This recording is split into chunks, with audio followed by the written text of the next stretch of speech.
ওয়া রাহমাতুল্লাহি ওয়া বারাকাতুহু। সুধী দর্শক,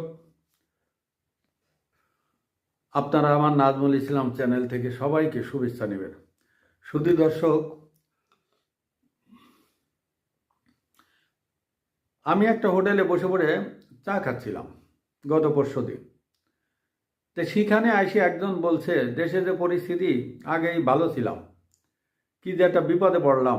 এই কথা বলার সাথে সাথে কয়েকজন মিলে ওরে পিটানো শুরু করেছে, এবং ওই যে মুখের কিছু সুন্দর ভাষা আছে, সেই ভাষা ব্যবহার করলো।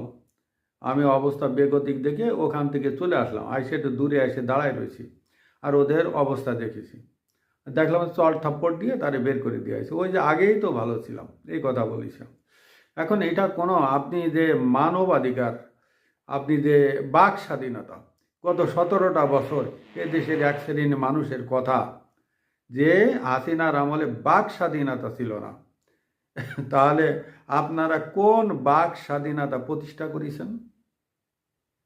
হ্যাঁ, আপনাদের পক্ষেই কথা বলা লাগবো, কিন্তু আপনাদের বিপক্ষে বলা যাবে না। বিপক্ষে না বলে যা ইচ্ছা তাই বলেন, তাহলে বাক স্বাধীনতা প্রতিষ্ঠিত হবে। আচ্ছা, যাই হোক, করলাম। এখন বিষয়টা আছে যে বিগত 17 বছরের খতিয়ান এক শ্রেণীর মানুষ দেখে, আমিও দেখি, আমরাও দেখি, অনেকেই দেখে। তা আমাদের উপদেষ্টা সাহেব, সেদিন আমি দেখলাম পেপারে একটা ওনার একটা লাইন, উনি ফেসবুকে দেখলাম যে উনি একটা স্টেটমেন্ট দিয়েছে যে গত 17 বছরে যা হয়নি আর 17 মাসে তার থেকে আমি বেশি করেছি।